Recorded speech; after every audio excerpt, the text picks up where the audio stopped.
स्वागत स्वागत स्वागत।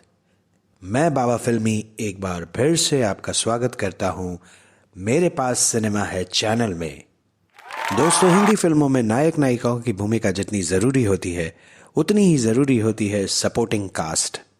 हमारी हिंदी सिनेमा में एक से एक महान सपोर्टिंग एक्टर्स हमने देखे हैं और आज मैं जिस वेटरन एक्टर की बात करने जा रहा हूं वो पिछले 50 साल से भी ज़्यादा मराठी और हिंदी फिल्मों में अपना अहम योगदान देते रहे हैं। सिर्फ वो ही नहीं, जब से हमारी हिंदी सिनेमा का इतिहास रहा है तब से लेकर आज तक उनकी फैमिली का कोई ना कोई मेंबर किसी न किसी तरह से उसमें कंट्रीब्यूशन देता रहा है।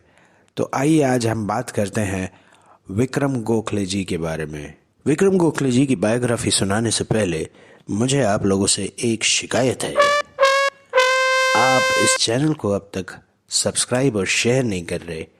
दोस्तों, एक उभरते हुए आर्टिस्ट को आपके सहारे की बहुत सख्त ज़रूरत है। तो हिंदी फिल्मों में जितनी भी हीरोइनों ने काम किया है वो सब विक्रम गोखले के परिवार की शुक्रगुजार होनी चाहिए। क्या आप जानते हैं इसका रीज़न क्या है? क्योंकि जब हिंदी फिल्में बनना शुरू हुई तब कोई भी लड़की फिल्मों में काम करना नहीं चाहती थी। तब मर्द ही लड़कियों का गेटअप करके उन फिल्मों में काम किया करते थे।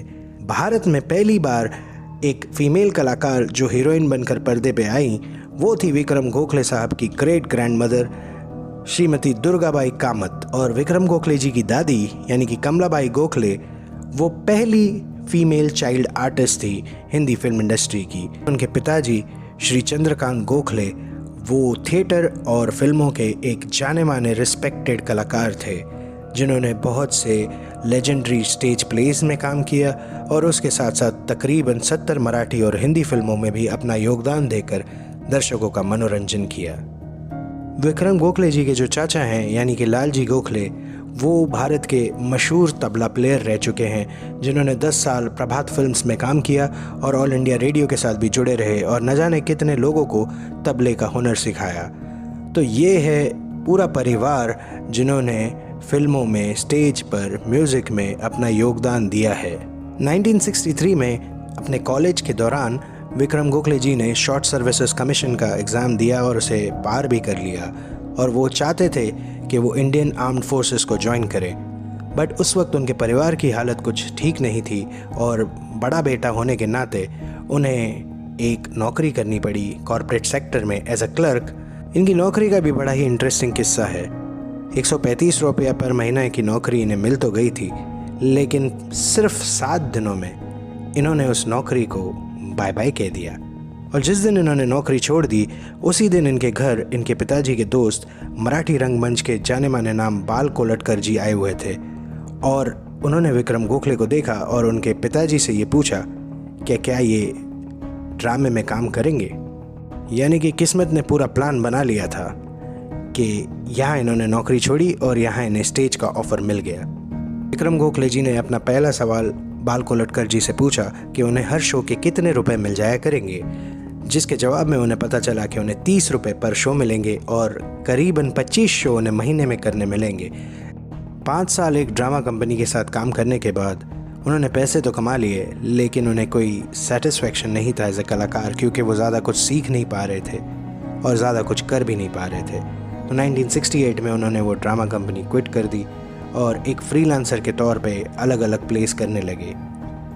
इसी दौरान 1971 में उन्होंने अपना डेब्यू भी किया मराठी फिल्म में जिसका नाम था माई माउली। विक्रम गोखले और अमिताभ बच्चन के यूनिक फैक्ट्स। विक्रम गोखले की हिंदी डेब्यू फिल्म जिसमें उनका एक छोटा सा पुलिस ऑफिसर का रोल था वो थी 1971 की फिल्म परवाना, जिसमें मेन विलन का रोल कर रहे थे अमिताभ बच्चन। और इसके बाद दोनों ने साथ में 2 और बड़ी हिंदी फिल्मों में काम किया, एक थी अग्निपथ और दूसरी खुदा गवाह। और इन दोनों फिल्मों में भी विक्रम गोखले साहब पुलिस ऑफिसर ही बने हुए थे। अपना हिंदी डेब्यू विक्रम गोखले ने अमिताभ बच्चन के साथ किया और ये कोइंसिडेंस है कि उसके ठीक 49 ईयर्स बाद 2020 में अमिताभ बच्चन साहब ने मराठी फिल्मों में अपना डेब्यू विक्रम गोखले के साथ किया फिल्म ABCD में। है ना इंटरेस्टिंग? अब मराठी फिल्में भी हो रही थी, थिएटर भी हो रहा था, लेकिन फिर भी एज ए आर्टिस्ट वो जिस ग्रोथ जो कुछ सीखना चाहते थे वो नहीं हो पा रही थी। और इसी सीखने की जिज्ञासा ने उन्हें एक दिन मिला दिया विजया मेहता से। उनको सुनने के बाद वो इतने ज़्यादा इम्प्रेस हुए कि उनके साथ काम करना शुरू किया और उन्हें देखते देखते अपना रोल मॉडल समझकर उन्होंने बहुत कुछ सीखा।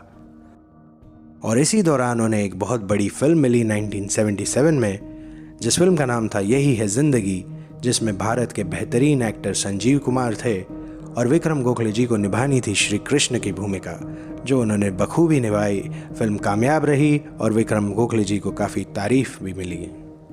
आने वाले सालों में हमें विक्रम गोखले जी कई हिंदी फिल्मों में सहायक भूमिकाओं में नजर आए, जैसे कि सलीम लंगड़े पे मत रो, अग्निपथ, थोड़ा सा रोमानी हो जाए, हम दिल दे चुके सनम, खुदा गवाह, तड़ी पार और 200 से भी कुछ ज़्यादा फिल्में उन्होंने की।